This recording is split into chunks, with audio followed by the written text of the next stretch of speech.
How much can pink hydrogen accelerate the hydrogen economy? It could be even more beneficial than we originally thought. All this on today's Hydrogen Podcast. So the big questions in the energy industry today are, how is hydrogen the primary driving force behind the evolution of energy? Where is capital being deployed for hydrogen projects globally?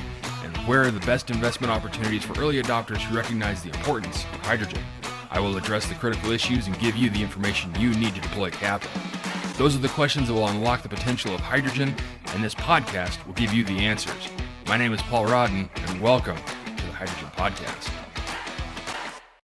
In an article from TheStreet.com, Max Chatsko writes, "Forget green hydrogen, pink hydrogen is heating up." After years of hype and broken promises, investors are hoping this time might really be different for hydrogen stocks.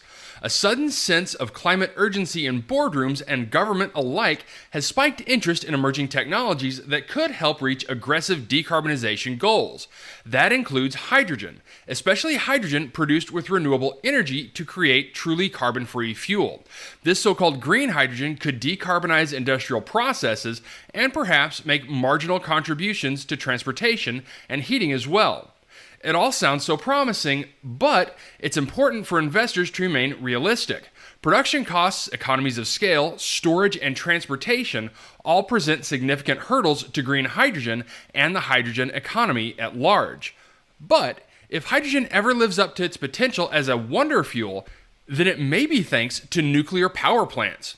Although this supply is also carbon-free, environmentalists are a sensitive bunch. Therefore, this is referred to as pink hydrogen. It could be just what aging nuclear fleets need to remain economically relevant. So let's dive into exactly what pink hydrogen is. So we all know hydrogen can be manufactured in numerous ways.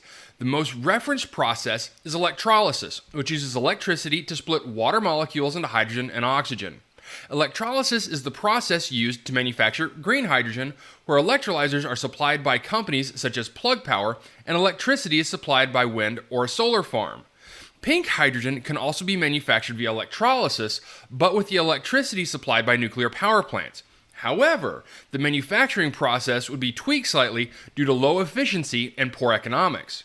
The chemical reactions needed to manufacture hydrogen require a significant amount of energy.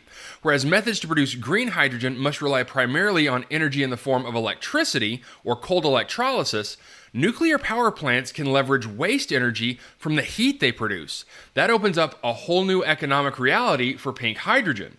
Nuclear power plants could manufacture zero-carbon hydrogen using 4 different processes, this according to the World Nuclear Association.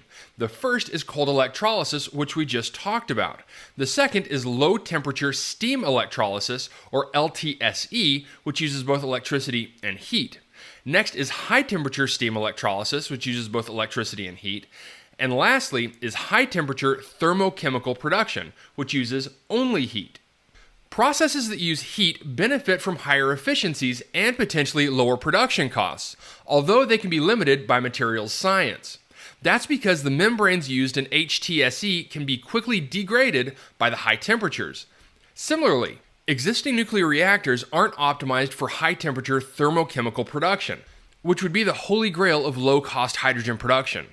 Next-generation nuclear technology, now in development, could provide viable manufacturing pathways in the 2030s. Industry isn't waiting idly in the meantime. The potential to manufacture hydrogen with excess heat and electricity could significantly alter the economics of atomic energy. Nuclear power plants could use off-peak electricity to manufacture hydrogen more efficiently and in greater volumes than renewable energy, then sell the supply to existing industrial customers for an additional revenue stream. A single 1,000 megawatt reactor could produce nearly 500 metric tons of hydrogen per day. For perspective, Plug Power has announced a goal of achieving the same level of production by 2025, but needs 13 green hydrogen production sites combined to reach that same volume. This isn't to suggest industrial suppliers such as Plug Power or Bloom Energy can't benefit from pink hydrogen. Rather, this provides an additional potential source of funding, partners, and future business. Indeed, Bloom Energy is working with Westinghouse and others to develop HTSE processes for pink hydrogen production. The U.S. Department of Energy supports the Hydrogen Shot program, which aims to develop the technologies required to produce clean hydrogen for $1 per kilogram. Green hydrogen gets all the glory, but pink hydrogen from nuclear plants is also eligible for funding. The DOE has provided millions of dollars for pilot programs exploring HTSE processes, including in Arizona and Minnesota. Xcel Energy has been one beneficiary. The electric and gas utility recently began a pilot project at its Prairie Island nuclear power plant. Although the work remains in the earliest stages of development, the utility is interested in extending the life of its atomic fleet, selling hydrogen to industrial customers, and possibly mixing hydrogen into its own natural gas network. Additionally, the Bipartisan Infrastructure Act, passed earlier this year, set aside $8 billion to create 4 regional clean hydrogen hubs across the United States. Sites have yet to be finalized, but investors can expect nuclear power to play a central role in these so-called H2 hubs. Now, while green hydrogen tends to receive all the coverage and excitement, pink hydrogen boasts several notable advantages. Nuclear power plants can provide hydrogen at lower cost and higher volumes and closer to end users, in this case industrial customers, than newer projects based on renewable energy. And it could also be a win-win scenario. If the nation's atomic fleet gains commercial traction with first-generation processes such as HTSE, then it could provide incentives to develop next-generation nuclear reactors capable of operating at higher temperatures. That would deliver safer nuclear energy, increase the nation's supply of carbon-free electricity, and reduce or even eliminate nuclear wastes, all while having the added benefit to manufacture the lowest cost hydrogen on the market through thermochemical processes. Now, there's no guarantee the hydrogen economy will emerge on the timeline or scale expected by investors or politicians.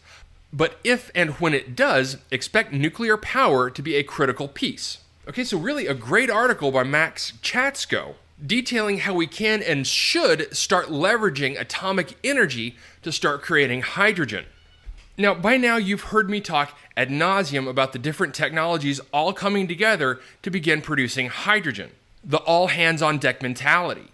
And HTSE developed hydrogen using atomic energy is one of the best ways I can think of, especially right now, to start creating a large amount of hydrogen with good, solid economic returns. Now, as of March 22nd, 2022, there are 93 operating nuclear facilities in the United States, with roughly a third of those losing their operating license by 2035. So with that being said, a lot hinges on this Xcel Energy project at Prairie Island Nuclear Power Plant. If they can show economic viability with this work that could not only extend the life of the current nuclear plants in the United States, but also aid in supporting future financial investment decisions for other proposed power plants. And something else to keep in mind on hydrogen production at these power plants. This article stated that one 1,000 megawatt reactor could produce nearly 500 metric tons of hydrogen per day. And so how many of these 93 power plants in the US are over 1,000 megawatts? All of them, with the smallest being 1,677 megawatts, and the average being 3,184 megawatts. But what about Europe's nuclear landscape?